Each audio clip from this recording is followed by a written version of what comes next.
Good evening, ladies and gentlemen, boys and girls, children of all ages, and welcome back to the Great Movie Ride podcast. I'm your host, Gaston, joined, of course, by my co host, Jerryofdom. I And today, we are headed in to Jurassic World Fallen Kingdom, part 5 of our Jurassic period, which will wrap up in the next podcast you see with Dominion. Exciting time. think this movie was more of a fallen movie. uh, you'll all understand what we have to say before too long. But to ignore the negative aspect that was actually watching the film, what was your previewing thoughts for this film? I wasn't excited.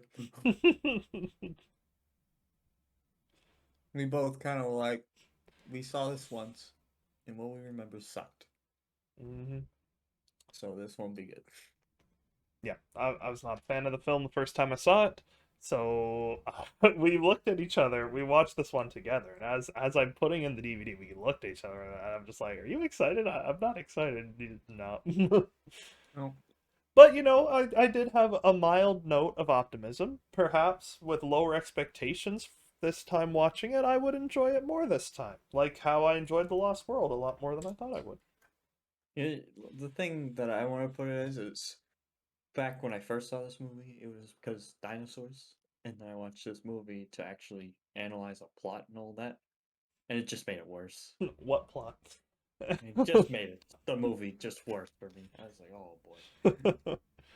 So our light spoiler sum up, which I'll wait till the heavy spoilers before I rip apart the aspects of this that are dumb. But in this film, Isla Nublar, the home of Jurassic Park 1 and Jurassic World, is about to be destroyed in a volcanic eruption. The Lockwood organization wants to pull the dinosaurs off the island to protect them. Nothing else is going on here. What do you mean? Everything's fine. They're completely upfront with everything they're doing. Just dropped water on my shirt. That might be the most interesting thing that happens in this. Yeah. Once I spill more water. There we go. Oops. So let's talk our characters, starting, of course, with Owen Grady, who's portrayed by Chris Pratt, a Navy veteran and ethologist and a velociraptor expert who used to work at Jurassic World as a velociraptor handler. You want to start with Owen? Uh, he's got in the first one. I feel like they just kind of used him in the first half of this movie, Mm, and then everything just kind of went into a ramble in the second half. yeah. Because he had a reason for being in the movie in the second one, so in the first half. And in the second half, no one really felt like they had a purpose. um, Owen is still Owen. In my opinion, he's still an action hero who has cool moments. He's still funny. But like Nick said, it's really just focused towards the beginning. And even then, with the beginning, I disagree with logic of some of the things involving him. But Chris Pratt is still great as Owen Grady. He's not the problem with this film. No. So now let's talk about Claire Deering, who's portrayed by Bryce Dallas Howard once again, Jurassic World's former operations manager, now a dinosaur rights activist who has founded the Dinosaur Protection Group to save Isla Nublar's surviving dinosaurs. It's the stupidest concept I've ever heard. While I challenge the logic of the dinosaur rights activists and all that, Claire is once again, she's a major driving force in this film and still has more character arc than Owen Grady. Um, and at least her arc, while the basis of it doesn't make sense, the realization of her arc works very well. It's pretty much the only arc in this film that does. Yeah, They, of course, ruin it about 5 seconds later with another character's actions, but at least her arc was fully realized. they tried something. Like, of course, Claire Deering, once again, my favorite character in this new trilogy. And Bryce Dallas Howard is great in the role. And the writing in this film, we'll talk about that more later, but the writing. Horrendous. Anything you But want to add yeah, about Miss Deering? she's good looking. You're not wrong. That's just about it. The um, writing did her dirty. So let's talk about Eli Mills, who's portrayed by Rafe Spall, Lockwood's ambitious assistant who recruits Owen and Claire to rescue the dinosaurs. Our human villain. You want to start with our human villain? Sorry, what was his name again? Eli Mills. I had to look it up myself. Elon Musk. And what's the actor's name? Rafe Spall. I've seen his dad in a lot of things. Timothy Rafe's Spall. Balls? Okay. Um, he sucked. This guy was so boring. And his acting was mediocre at best. Hmm. There was some times where I was like, what? You sound like a kid. What? And it's just, so stupid. You know what they say? They say talent skips a generation, and I've seen Timothy Spall in a few things. He's pretty good. His son, not so much. It did skip a generation. um, yeah, he's not great.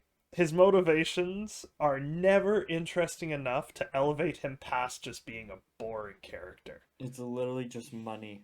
Yeah, the one thing he does have going for him, to his credit, is he doesn't make any specifically stupid decision. Yeah. Well, But there he's is not one bright dumb anyway. decision. Well, nothing like specific like we'll see with the other people. Like he's definitely Yeah. not smart, but it's The not. the one thing that was really dumb was him leaving a key in a locked room. Oh yeah, but that didn't even end up factoring into anything worthwhile. Oh, No. but yeah, he's not smart and he's boring. Oh man, Ludlow or Hoskins, this is not. Or No. Nedry. I do like Nedry. He's a good villain. So now let's talk about Franklin Webb, portrayed by Justice Smith, a former IT technician for Jurassic World. I didn't know that. I found that out during my research. I don't remember them ever saying that in the film. Nope. Who is now the Dinosaur Protection Group's system analyst and hacker. When I first saw this film, I did not like this character at all. I found him very annoying. Maybe I'm more lenient now in my older age, but upon rewatch, he actually made me chuckle a couple times. I enjoyed this guy. He's a pretty accurate portrayal of a millennial thrust into this situation. Yeah. The one I like is towards the end when he looks up at Owen and Claire all covered in rain and, you guys okay? Owen like looks, yeah, you? No? I was like, that's me. That part made me chuckle. He was about one of the only. He's the most enjoyable thing in this film, other than the dinosaurs. When we got to see the dinosaurs. Is that all you're gonna say about him? That's. Yeah, they should include him more. Well, I do believe he is returning. He better be. So next up, let's talk about Zia Rodriguez, who's portrayed by Daniela Pineda, a former Marine, apparently, who is now the Dinosaur Protection Group's paleo veterinarian. And I guess you start with her. She never met a real dinosaur. How can you be a veterinarian of something you've never It seen? It didn't make sense. She felt so pointless in this movie. Yup.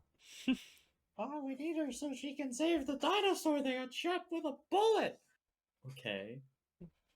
And what else are you gonna do? Nothing. Cool. You're so useless. She wasn't. She was a little entertaining at times, but it wasn't like, oh, look at this. It was, oh, who are you again? All right.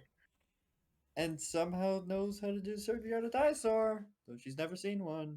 Yeah. Yeah, she's a bit of a one note character. She's in the film more than Webb is, but seems to have less to do. Nothing against the character or the actress, really. It's just the writing was so bad. She is not memorable at all. I forgot she was in the film until I saw her face near the beginning of it. It's like, oh yeah, there's that person. I remember the IT guy. That was about it. Mm. Other than the main three. Now this one I'm going to get properly angry with, so I'm glad I get to go Okay. first. Sir Benjamin Lockwood, who is portrayed by the phenomenal James Cromwell. If you don't know the name, you absolutely know his face. Everybody has seen him in something because he is one of the most diverse actors around. He is Dr. John Hammond's former partner in developing the technology to clone dinosaurs, and like James Cromwell in Jurassic Park film, this brilliant casting for a John Hammond-esque character. And they wasted him. He has maybe 2 minutes. You get freaking James Cromwell in your film and you use him for 2 minutes. There's nothing wrong with James Cromwell's performance. To be honest, his performance is solid for the little bit he's in there for. Nothing more than an extended cameo. Maybe that they didn't give him more lines. It's all the writing's fault. I mean, like, you got freaking James Cromwell. Like, ah! Anything you wish to add? He was an old guy in a wheelchair. Mm-hmm. And then, yeah. That's about it. So let's talk about Mr. Eversole, who's portrayed by Toby Jones. Now, I have an interesting take on Mr. Eversole. He's an auctioneer. The auctioneer. Oh. He's the auctioneer host at Lockwood Estate who sells the Isla Nublar dinosaurs for profit. Now, in an interview, Toby Jones likened his character to that of an arms dealer. He sees profits in selling these creatures as weapons. He is totally morally neutral about whatever he is selling. He's only interested in whether or not it will make him a profit. I guess it's your turn to start, but there's that extra bit of information I got to dig up on Mr. Eversole. Now, giving that, I maybe won't trash him as hard, but there was a few lines that they make sense, but they sound like they're coming from a 4-year-old that just wrote in their journal. Just the way that he has to word them. And I'm like, I know you only care about profit and all that, but you sound like a 4-year-old with the way you're talking. And it was just, duh. That's what I gotta say.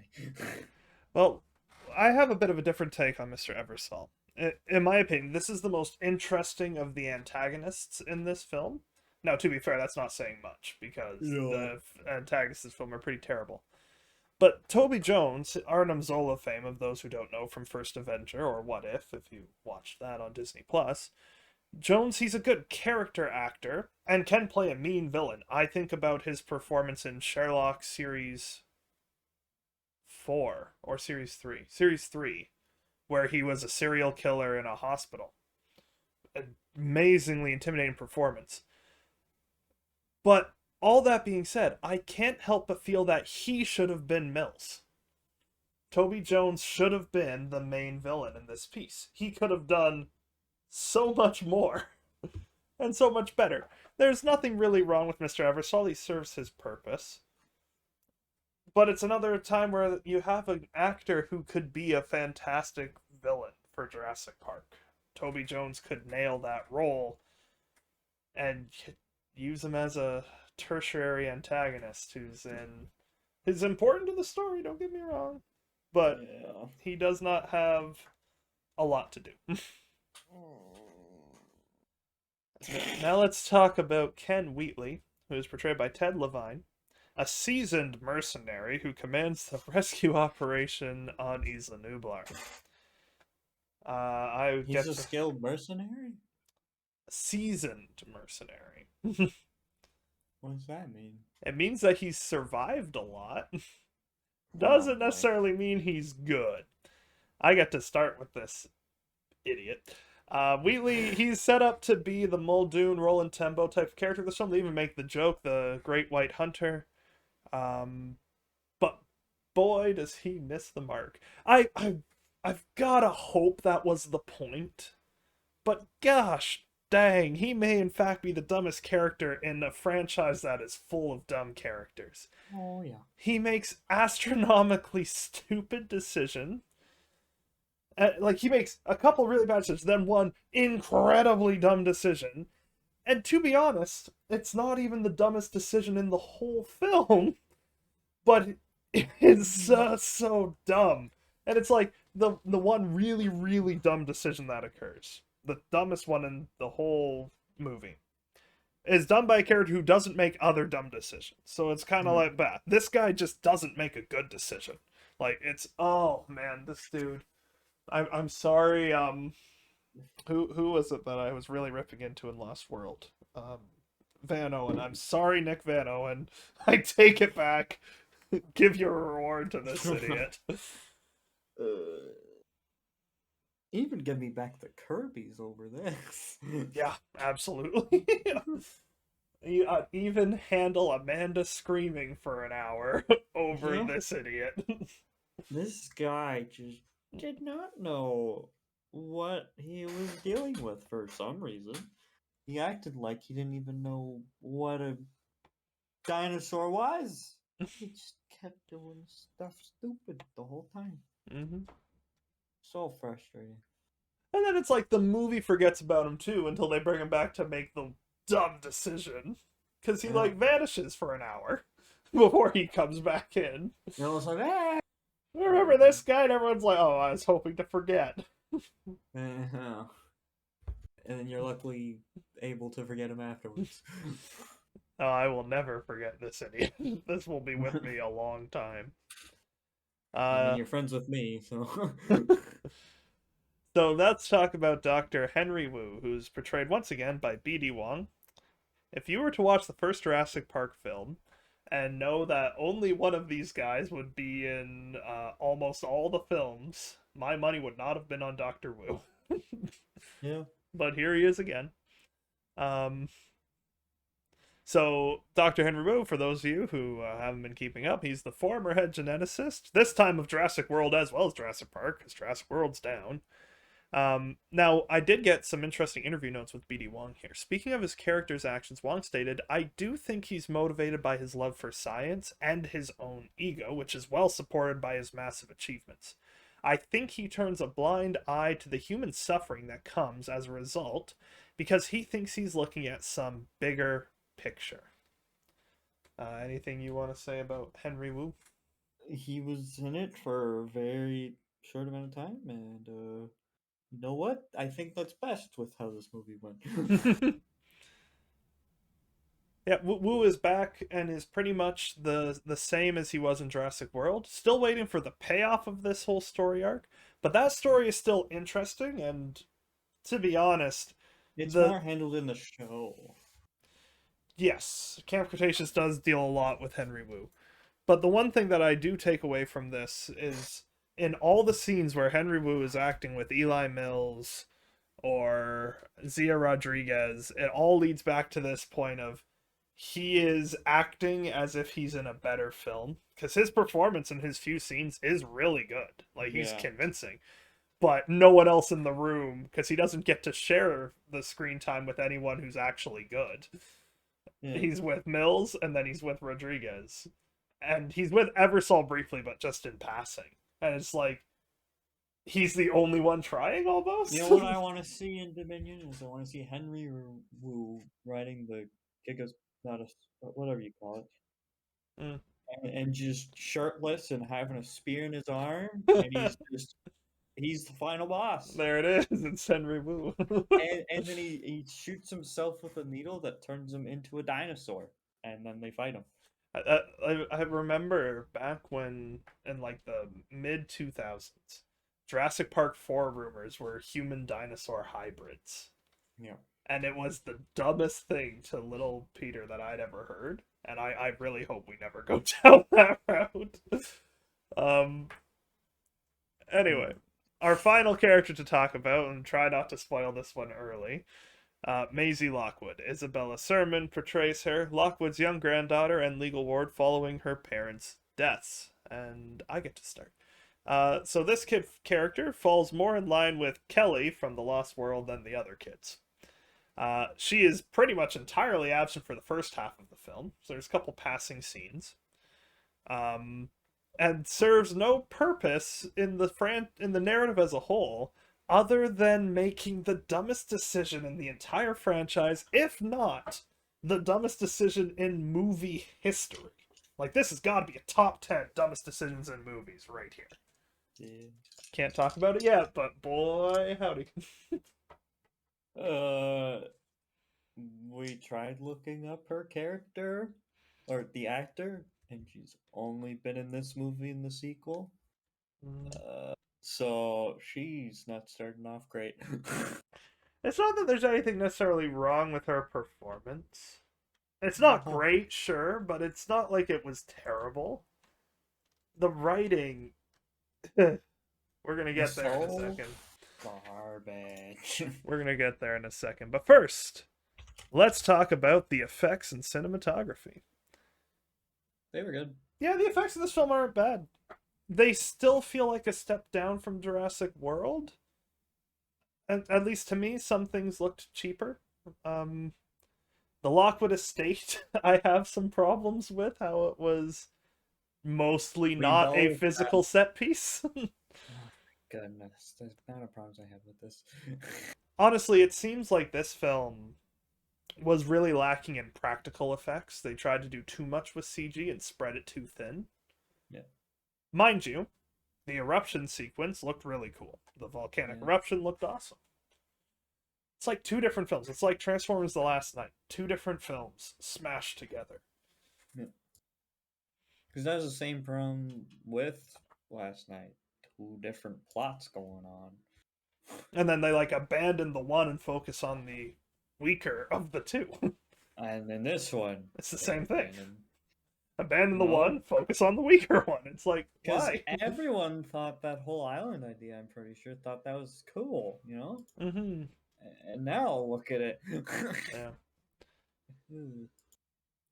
For me as well, the cinematography comes up short. It doesn't do it for me. There's still a couple shots that I like, but not many. Like the other films, they have these. I think of the film, and there's this like iconic shot that comes to mind. I don't really have one for Fallen Kingdom. You know what? There was a few. Yep, you're Um, welcome to explain I what shots think you the like. shot there's a few shots that are really, you know, when you watch the when the island's exploding and you see the Bracky walking towards the ship. That was I have that on like my list as one of the gut shots I wrenching. liked. That was like my favorite shot, Mm. or the place exploding because it just looked cool. I like explosions. Um, that in particular what pops in my mind. The other one I have written down here for shots I liked is the baryonyx coming through the tunnel, That one was good as lit well. in the dark by the lava. That was really cool too. Anything else you wish to say about effects and cinematography? The opening scene they did pretty well with. Mm, The way they did the T Rex coming up and the Mosasaur, everything. I like the way it felt like a horror movie, right. but it was all related to cinematography because there is Yeah. talking, but there's not a ton. It's the cinematography of it all, yeah. No. Also, do a quick rant about the Compsognathus just standing still to jump scare the audience. The animals don't do that. Wait, which It one? was the one standing when they arrived on the island and in the gift shop. And Oh that yeah. they animals don't do that At stuff least it was annoys just a me. compy. Yeah, not the giant Spinosaurus. Hey, how you going, Hmm. guys? It's like he's waiting for like a cup of tea or something. Well, the whole point was to jump scare the audience, right? But the real animal, if it were a real animal, it wouldn't do that. It would be Yeah. die, food, yum. Yummy, yummy. In my tummy, tummy. The writing and score. The writing is not good. Oh goodness. It is the worst written film of everyone we've reviewed thus far by a lot. I hate the writing in this movie. It's just such a mixed bag. There's clunky dialogue, poorly written characters, and like I like Owen, I like Claire, I don't mind Franklin Webb, but I can't even say don't mind to any of the other characters. It's not good. Well, other than the old guy in a wheelchair that Oh, died. James Cromwell. There's nothing wrong with his performance, but there's just not enough there because the writing decided we got James Cromwell, let's waste him. It's And like that's what they did. it's like the complaint with Jurassic World that Jeff Goldblum was only in 2 scenes. They did the Yep. same thing with James Cromwell. It's just Goldblum's good and iconic to the franchise, but when it comes to actor level, Goldblum's good. Cromwell has so many awards and nominations. Ah, the only line in the entire film that stands out in my mind is delivered by James Cromwell. It's when he quotes John Hammond from The End of the Lost World. It's not even his quote. This isn't even something the writers wrote. No. It's from The Lost World. Oh, man. The pain I feel. Because This movie was a disgrace. as everybody who's watched the podcast, listened to it, and heard our opinions, Jurassic Park is one of my favorite films of all time. The fact that they have taken that and brought it to this point is a travesty and an insult to Jurassic Park. This still won't be as bad as when we review the Transformers movies. And the score is also subpar. It's not the worst in the franchise. I still think 3 has the worst score, but this is the second worst score. They try to nostalgia bait you at the end. After sitting through this horrid film, they nostalgia bait you with the theme. It's like, you don't get to bring that theme in here. It's a dishonor on the theme to have it in this film. Like, goodness me. Yeah, this movie is just so... I almost fell asleep. And we were literally chatting about the movie. We had to pause it about halfway through and just talk. I needed to because take it a sucked minute. so much. I needed to take a minute. Oh. It's time for the heavy spoilers. Warning, warning, warning, heavy spoilers ahead. This movie sucks. That can't be a spoiler anymore because we've said that so many times. This might be our shortest podcast yet because I'm pretty sure our previous shortest, wow. Previous shortest was, I'm pretty sure Free Guy. Yeah. Was like 45 minutes, I think. Free Guy was just, it was just a regular movie. We had a great time with it. 40 minutes was Free Guy. That's our shortest podcast thus far. This one, we'll see where it ends by the time we're done talking about it. Here we go. Following the closure of Jurassic World in 2015, a small mercenary team arrives on the abandoned Isla Nublar to collect DNA from the Indominus Rex remains in the lagoon. After collecting a bone sample, the mosasaur devours their submersible. The Tyrannosaurus Rex appears and attacks the helicopter, but they manage to escape with the sample, but not the poor guy on the ground, also allowing the mosasaur to escape into the open ocean. This scene was really good. Best stupid guy. Jurassic Park's always going to have an idiot. It wasn't a major character, so I don't mind his stupidity. But yes, when people are waving at you to run to the chopper, you don't say, I can't hear you, when they're motioning you. Island. Like, this is when you run. Yeah. I can't get caught. That's fine. But this scene is very well done. I do really enjoy the scene. It looked beautiful. The setting, it was like a horror movie, and it works so well. Nothing really to complain about in the opening for me. Like, yeah, he's an idiot, but Jurassic Park's always going to have an idiot. At least it wasn't a major character who we were invested in. That's a funny joke. Yeah. 3 years later, the U.S. Senate debates whether Isla Nublar's dinosaur should be saved from an impending volcanic eruption. I'm going to stop myself here and say something that's been on my mind ever since I saw this film. I have never verbally voiced this opinion. And I don't care if my fellow co-host agrees with me or not, but I firmly believe this. Geological surveys have to be done before any major construction is undertaken. This movie would have you believe that the geological surveys done on Isla Nublar either did not pick up a volcano, or Hammond said, F it, let's build it there anyway. Yeah. Because there's nothing of a volcano Ever. It is clearly established in tracking shots in the first film that there is no volcano on Isla Nublar. Even when you look at the park, the island layout, they have the map in Jurassic World showing where the old park was, where the new park. There's no volcano. No. This movie would have you believe that John Hammond, spare no expense, it's like, out of all the islands I own here, this one has a volcano. I'm going to build my park there. But it's not extinct. Spare no expense. And extinct volcanoes don't just become active randomly. They can become active again through human tampering, Yeah. but they don't just happen. I've never voiced that out loud. It is one of the most visually impressive sequence. No, it is the most visually impressive sequence in this film. But god damn it don't make sense. It just don't make sense. It just I've never voiced it. Never voiced that opinion before, but cards on the table. No. I also firmly disagree with the choice to destroy Isla Nublar. It's like they were crapping on Jurassic Park, the whole film. There's many references of what they did that were related to the first one and then destroy. Mm-hmm. It just felt like, let's get rid of everything good about the first one. They did The Last Jedi. Let the past die, kill it if you have to. A little too hard in this one.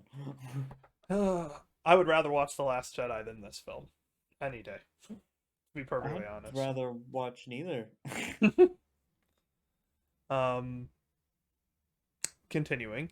Mathematician Dr. Ian Malcolm, yes, he's in this film for 2 seconds, testifies that the dinosaurs should perish naturally to correct the wrongful cloning done by John Hammond. The one character that this writing did not screw up, Ian Malcolm. That is 100% the correct take, and 100% in Malcolm's character.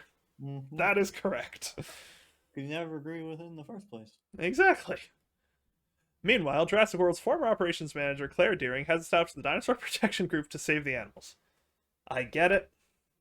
The animals are living things. They don't deserve to die on a volcano island. They didn't ask to be put on a volcano island. Because it wasn't a volcano island when they were put there!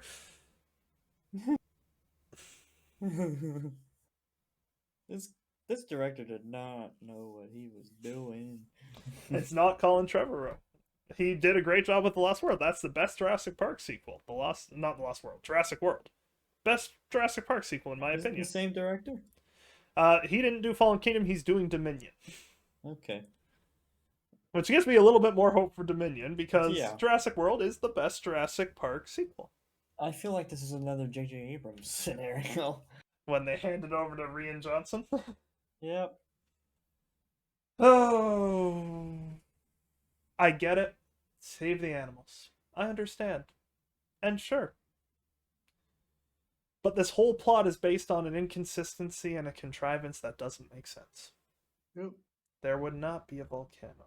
Volcano on Isla Nublar. Camo. That's why we couldn't find it. Exactly. Camo. It's like But a there natural is- disaster. this Volcano mountain- stealth appears. The mountain of this volcano came out of nowhere. Yeah, it's not on any of the maps for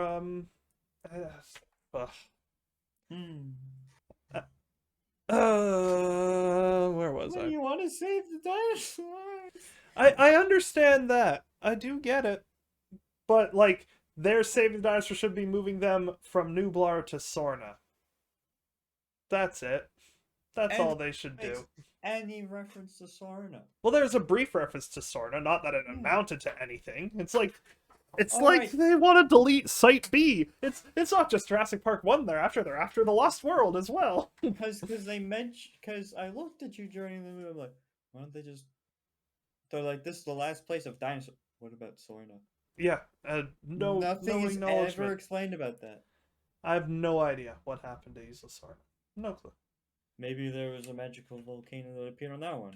Maybe. Like they do go to Sorna in Camp Cretaceous, at least I'm pretty sure it was Sorna. But as of the last season, it's still an island with dinosaurs on it. Anyway. Who knows? After the Senate rules against rescuing the animals, more smart people, Hammond's former partner, Sir Benjamin Lockwood, summons Claire to his Northern California estate.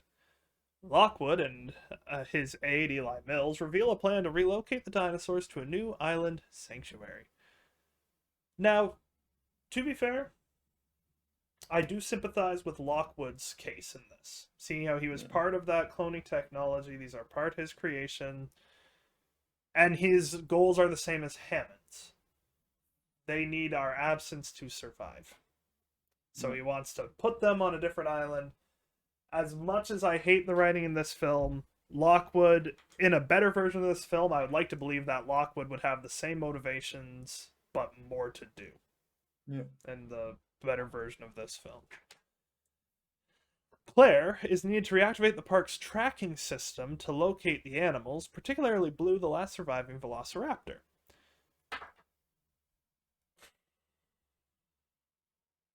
Remember when velociraptors were scary? Yeah. I miss that. Now they feel like pets. Absolutely. I miss when they were scary. And to be honest, they haven't been scary since Jurassic Park 3. Jurassic Park 3 really tarnished their reputation. Yeah. But it's only gotten worse with named velociraptors. Not just fandom named, acknowledged in the film. Because I get it. Named velociraptors sell more toys than Velociraptor. I get it. How do you name a velociraptor Charlie? I When it's a female. I think that was going through the Alpha, Bravo, Charlie, Delta. And instead of Bravo, they went with Blue because sell toys is the only thing I can come to. And I get it. It's the last raptor. The rest died. Oh well. Couldn't they make more raptors? They could, instead of whatever they decide to do with the whatever you call it. It's the Endoraptor in this one. No raptor, which is smaller than an Indominus, but bigger than a Velociraptor, but you're able to control it. Ugh. But it looks like a bird. Claire recruits Owen Grady, former Velociraptor trainer, to help capture her. I do like their chemistry. No complaint about that little scene. He's building his cabin, which you clearly see finished in the Minion trailer. So good on you, Owen, for continuing to build your cabin while the world's gone to crap. He's just like, not my problem.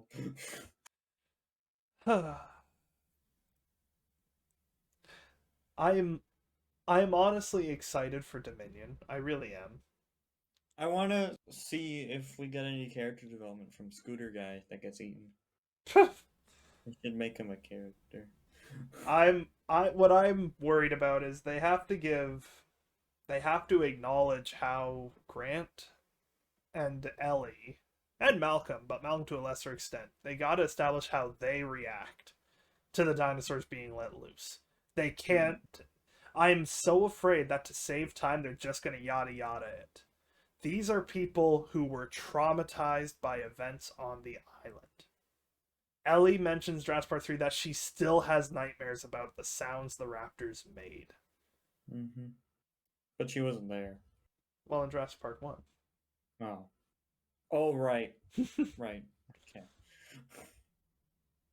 They need to acknowledge it. They need to acknowledge it. On Isla Nublar, Claire and former park technician Franklin Webb reactivate the online tracking system. Owen, paleo-veterinarian Zia Rodriguez, and a mercenary team led by Ken Wheatley track and find Blue. The encounter escalates because idiots, resulting in Blue being shot and Wheatley tranquilizing Owen. Wheatley then abandons Owen, Claire, and Franklin on the island, while forcibly taking Zia hostage to treat Blue. Yeah,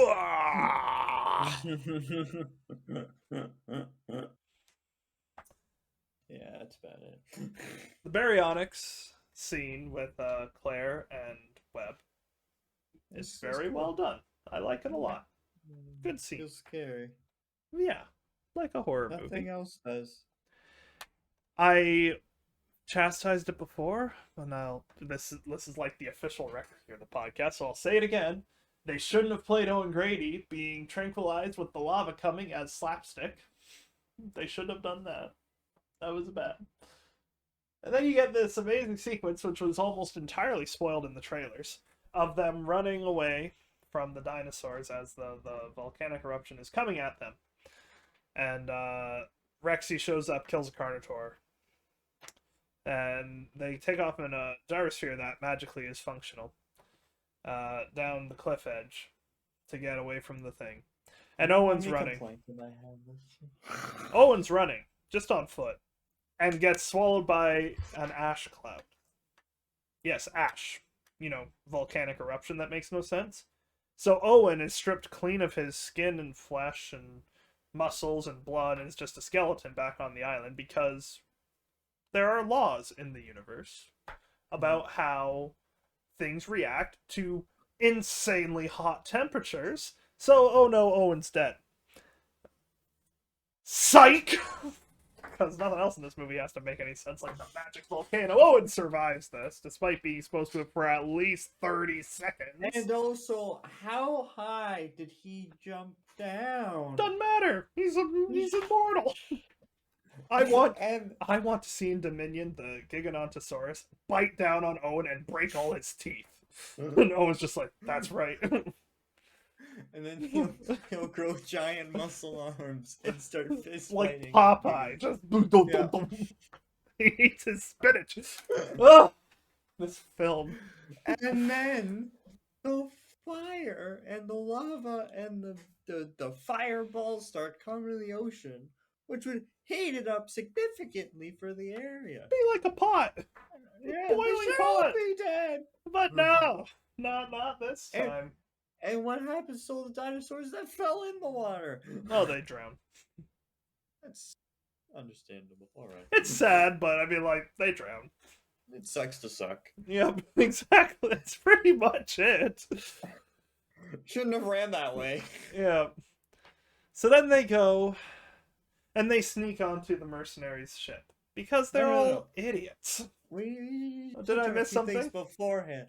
They get on a random beach, however far away that was. Yeah. Then see Rexy getting carried off. Oh, Helicopter. I had deleted that from my mind. And then don't move past Rexy here. Let's talk about this. Rexy attacks the Carnotaur near the top of this mountain cliff plain that randomly doesn't make any flippin' sense, and he kills the Rex as the smoke is coming. No, the Rex kills the Right, kills the Carno, and then walks off parallel to the water. And then the cloud comes. And the movie wants you to believe that in that 30 seconds, the mercenaries took down Rexy, got it onto the thing, the transport thing, hooked it up to a helicopter, and lifted it off the ground in 30 seconds. I say no. It took the actual genius of the franchise when it comes to hunting, Roland Tembo, at least 2 minutes to take down a Rex. Let alone to package it and ship it off to China or who knows where. San Diego. Yeah, I know, but it's just We get things from China, Peter. We gotta. and then they somehow teleport from this beach edge that they were on an exploding island to the port. Yeah. And then for some reason, what happened with the random truck? Did it just stop? Did the people get out and start running? Something like that. I think they got out and started running. Whatever that. For no reason. Because they needed to get into something to get into the ship. Then they steal the ship. the truck and drive down it. And then the boat leave, and then they just bounce off the port straight onto the boat. Because that's how that works. No, it doesn't. I thought we were watching Fast and Furious. What do you mean? That's how that works. First of all, they should have just went straight down instead. Or there was no ramp. Of all, it should have broken the dang thing it landed on. Yeah. And then the really sad scene afterwards. Yeah, the Brachiosaur. That scene is a gut wrench, and that is according to the director, whoever you were. I don't even remember your name. You douchebag. According to him, that is the first dinosaur we ever saw in Jurassic Park 1, the Brachiosaurus, because he is an a-hole. We should find him and So magically, they're on the boat. yeah. Sad scene of the Brachiosaurus. Um, so they help Zia transfuse Blue with Tyrannosaurus blood to save her life because the mercenaries all, I don't know, walk around with their rifles stuck firmly up their rear end because they have nothing better to do with their time. So they transfuse. I do like the getting the blood from the Rex scene. That is a Yeah. cool scene. I like it a lot. That was a practical effect to the T-Rex, and you can tell because it looks great. It's a good scene. It looks really, really good. Great scene. Practical effects. When you can use them, movies always should use them. It's the difference between having effects that you see in, like, Spy Kids 3D and Star Wars in 1977. Practical effects. Rather than being relocated to a new island, the captured dinosaurs are transported to the Lockwood estate, because of course they are, where Lockwood's orphan granddaughter Maisie overhears Mills and auctioneer Mr. I was calling a doctor. Go to school first. Mr. Eversole secretly planning to sell dinosaurs on the black market. To be fair, interesting premise. Terrible execution. The big thing I have, how the heck? Okay, so trucks take dinosaurs off boat. Boat trucks go to house. Houses has warehouse underneath itself For reasons. somehow. And this is my biggest problem. It says that there's four, is it 3 or 4 levels for a basement? There's different levels. It was something like that, yeah. Yet the bottom level is where all the dinosaurs are stored, correct? I would assume. And yet it's somehow where ground works is it just there's a lot of this house is a maze Yeah, it's not. somehow. It's not good. The, I I guess would there like the could be a layout ramp. imaging. I guess there could have been a ramp for like bringing in shipments, but that's pushing But they credibility. literally drive away from the port and then drive through the woods to get to the house. True. Yeah. And then there's this warehouse to start pushing dinosaurs through. Yeah. It's just what? That's not even my first complaint about this house. Oh my goodness. Like just to be fair, black market dinosaur auction, interesting premise Not the whole movie. and terrible execution. So my notes are a little jumbled in the order of things happening because I had that much trouble writing this. Because the next note I have is they preview the Indoraptor during the sale. Is there anything important to mention before that? Maisie gets locked in her room because it doesn't This is matter. when Maisie found so Lockwood killed. Yeah, I've got that note. Did that not happen yet? You haven't told that yet. This happens during this period. Okay, so Maisie overhears Dr. Wu. That's right. So Maisie overhears Dr. Wu and Mills talking about the Indoraptor. I don't remember if they say the name or not, but a genetic hybrid that is the Indominus DNA and the Velociraptor DNA. When she somehow crawls away from them, goes down these loud stairs, they still don't know she's there. She then runs into another room, which is where this Indoraptor or genetically mutated dinosaur is. Yeah. And somehow she doesn't die. Yeah. And they needed Blue's DNA. So this is why they wanted Blue specifically. They needed Blue's DNA because Blue will listen to basic instructions from the Alpha. They want Blue's DNA into the Indoraptor so it will be obedient to commands. Couple problems with that. First off, the commands that the movie tells us it's supposed to be obedient to are more complex than raptors can understand. Second problem, and this is for the characters, Blue's DNA is no longer pure, so their plan is shot. Yep. Maisie tells Sir Benjamin Lockwood about the auction, and he confronts Mills, who murders him off screen with a pillow. Mhm. They had James freaking Cromwell, and that's what they did with him. Yep. And then she runs away into this elevator. Yeah, the dumb waiter, yeah. She was in that for a while. Yes, Until crying she her appears eyes again. out. Yeah. Because somehow her moving her elevator away and the antagonist looking in would not hear her crying her eyes out. Apparently. Man's either deaf or I can't say that. He's just unsmart. Yeah. So, as this abysmal experience continues trudging its way forward, the auction occurs with people buying dinosaurs for millions of dollars, and at the halfway point, they preview the Indoraptor, not intending to sell it. But when the bids go astronomically high, I don't even remember how high it got. I think it was in the 100 millions. Probably.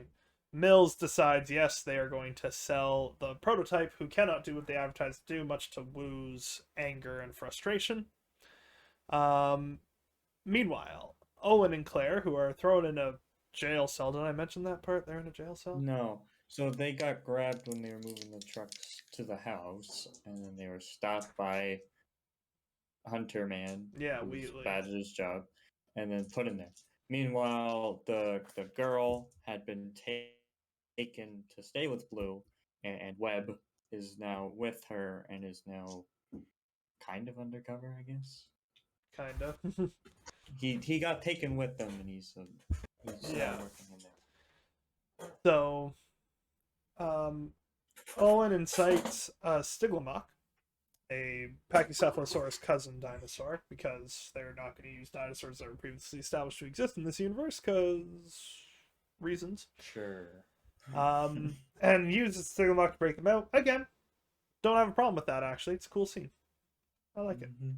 He then sets it loose on the auction house, and then he goes full superhero mode, beats up a bunch of armed guards without any weapons of his Though own. that one makes tiny bit of sense. I don't know. 'Cause There's a listen, lot of we- armed guards who should be just shooting him. They just didn't shoot. If they had shot, Yeah, they're just like waiting their turn. it's because that's when the thing was ringing around and Yeah, the Indoraptor Styglamock was is in attacking there. things. Yeah. So everyone's like caught off guard. The people are running around, so they're confused, and then all of a sudden, Owen Brady's like, "Pow pow!" Yeah, Pow. superhero time. And then they should add him to Marvel. So everybody leaves the area except for a couple people who are still hiding near the Indoraptor. The Styglamock runs off. I don't actually remember what happens to him. He got into the other hallway. Yeah, he just runs off somewhere. Oh, and we also need to mention that did you mention that when Owen and them escaped that they ran into Little Girl? No, I'm about to get there because it's 'Cause after that the happens punching. before the Stigma. Remember? Because they escape because the Stigma, and they walk over, and where the Indoraptor originally was is now just a wall. Right. And she with comes the out dumb bawling her eyes waiter. out. Yeah. And then they're like, Dumb "Oh, waiter. Dumb waiter. This alleyway before was pitch black and had the Indoraptor in darkness. Like in a A cage. red line and everything. Like it was intense. And then we've come back here again.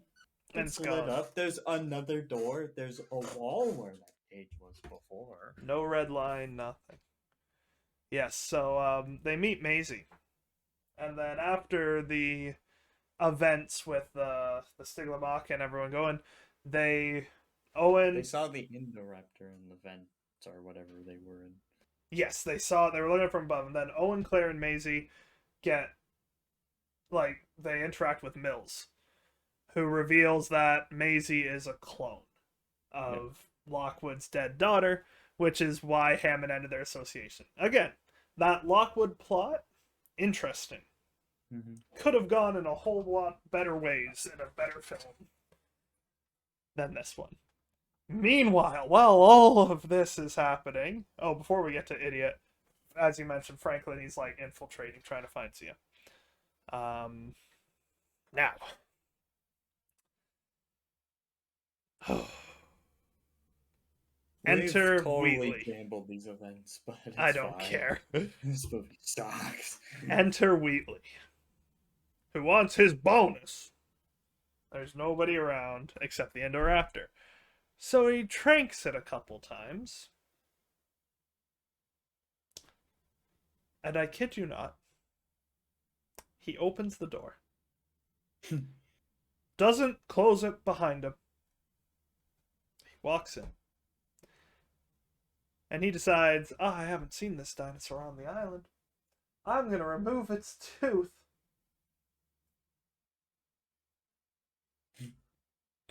The Indoraptor is playing possum. Not actually asleep.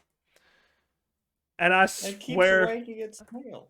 I swear it smiled. And I hate that so much. But he bites Wheatley's arm off and kills him, and he deserved it. And die, Wheatley, you're stupid. And the cage is open. While this is happening, Mr. Eversole runs away and goes to get into the elevator to go to a different level of the house where people are hiding in the elevator itself. The Indoraptor is free. I do like the elevator thing where they hit the button and the doors closed. Time the Indoraptor. The Indoraptor spins around. Its tail hits the controls. I don't know if you damage the controls of the elevator, the doors open. I don't know. Rich people, maybe. But he did. Damaged, opens, Indoraptor kills. There's like, what, 5 people in there? Yeah. Including Mr. Eversole. All dead. And it escapes into the house. This is when this is where Owen Grady and them interact with other Well, businessmen. I thought it Once was wrapped around it. Like it started, then it cut away, and then it comes back. In this No, moment. this is when because they Yeah. run into them after, and then the Indoraptor gets people, Yeah. and the Indoraptor from the events we just told just escaped. Yeah, I thought it was told in 2 parts this scene. Or maybe have I no might be idea. misremembering. That is This entirely possible. I could also be. This movie sucked. Who really cares anymore? So the Interruptor bursts out, kills the guys. No one important, of course, as Mills escapes. Somehow. Just because he does. Whatever. Yeah. And the Indoraptor pursues Owen, Claire, and Maisie throughout the mansion. And a Stuff happens. pretty cool horror movie sequence. Pretty cool. I'm not gonna lie. The first part of it, I don't have much of a problem with. It's the second half. Maisie decides to hide in her bedroom because. Meanwhile, Zia releases Blue, who kills everybody except for Zia, Franklin, and Dr. Wu. Because, again, Yeah. plot armor. And they also break the gas thing, Yeah, that's right. The hydrogen cyanide. which also exploded. Yes, something like that. And it's gassing the dinosaurs. More on that later. That sucks. Whoa. Oh well. Oh boy, sucks to suck. Blue goes and confronts the Indoraptor because toys sell toys, I guess. Dinosaur that don't look cool. I didn't pay to watch Godzilla, but anyway, Hey, there's more dinosaur fights now than there is in Godzilla. they the fight goes outside onto the rooftops, which is a pretty cool sequence. And then Blue attacks the Indoraptor, and the combined weight of the Indoraptor and Blue crashes through the ceiling. It was Owen was getting chased by it. Yeah. And then he caused it to like step on the glass and all that, so it started breaking. And then when Blue landed on it, it like broke the rest of the way. Yeah. And then Triceratops skull ex machina, the Indoraptor falls perfectly on the 2 horns of the Triceratops skull, killing it, and Blue lands in between it because, again, sell toys. Can't sell toys of a dead dinosaur, so the Indoraptor is killed in a fairly brutal manner. The most brutal death yet. I think the most brutal is at the end.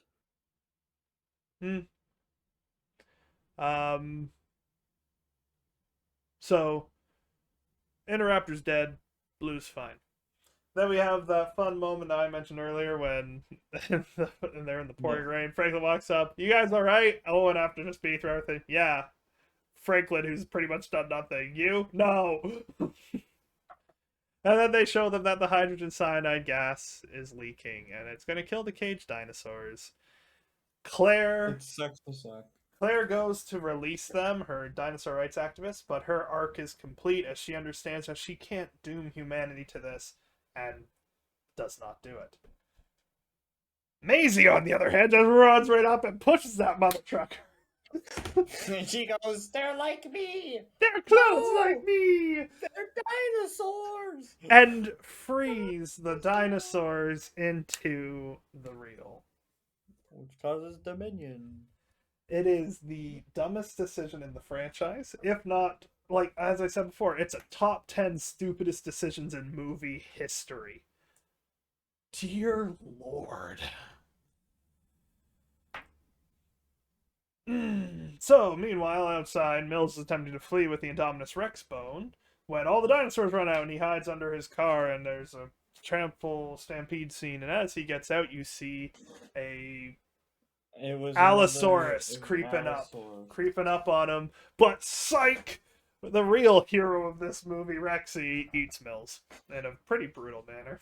Because the Allosaur grabs his legs off. They like Eddie So Card Rex is him. like getting mad. He's like, "Hey." Yeah, they Eddie Card him. Except Eddie Card, you feel bad about. This one you're like, thank goodness. And then the Rexy also destroys the Indominus bone, all traces of the Indominus. And also does gone. the nostalgia bait roar.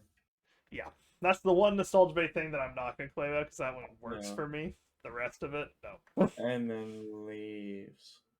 Yeah. Though there was that cool shot at the very end of Blue looking over Palm Springs. Yep, because that's not going to go horridly wrong. I literally made a joke about that scene. Like, imagine you're playing like street hockey or something. Oh, hey guys, look at that sick goal I just made. What are you staring at? Oh, as the kid gets mauled to death. Owen, Claire, Maisie, and Franklin all escape with all the other dinosaurs free into the real world. In a new U.S. Senate hearing, Dr. Malcolm, yes, he's back, declares the beginning of a neo-Jurassic age where humans and dinosaurs must coexist. Welcome to Jurassic World. And the closing scenes depict the free dinosaurs roaming the wilderness and outer urban areas, including Rexy roaring at a lion. That lion is going to die. Poor lion. Yeah, the lion didn't do nothing wrong. Lion's like, There's no justice in this world. And that finally brings this movie to a catastrophic train wreck of an ending. Every train wreck stops rolling at some point. What, I forgot something? I don't know. I feel like we told events in the second half so poorly. But you know what? The whole movie was poorly made. The way I look at it is even a train wreck stops rolling at some point, and that was how this movie ends. It went out with a bang. I believe it or not, I've said it before, I'll say it again. Despite it all, I am still excited for Dominion. But boy, howdy. Let's go to our favorite and least favorite scene. Your favorite scene. I think we share it. Maybe. I really like that Bracky scene. Mine's the opening sequence. Okay. The very start of the film.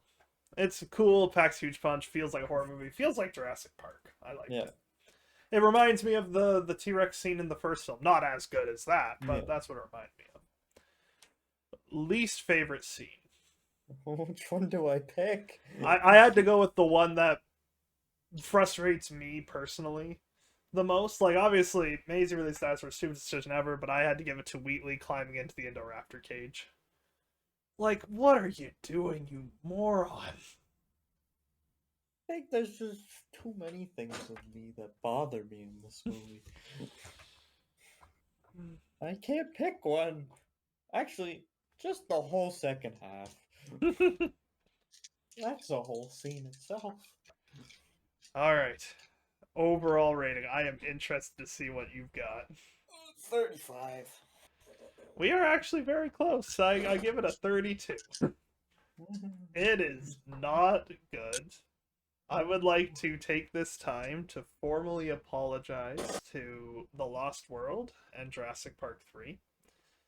The Lost World more than Jurassic Park 3 because as more time has passed, I've realized that I actually do quite like The Lost World. But Jurassic Park 3 as well, I owe you an apology. Goodness gracious. I thought when you came up with the idea to do the Jurassic films, I thought I knew how it would rate for me. I'm like, it's gonna go the first one, then 4, then 3, then 2, and then 2 and 5 are really close together. No. For me, it goes 1, then 4, then 2, then 3, then a whole lot lower. 5. I wonder how Dominion will be. I'm still excited. I haven't been to the theaters yet in 2022, so I'm excited to see it, and I hope it is good. And that is what to look forward to next time, folks. We're going to be reviewing Dominion very shortly after it came out.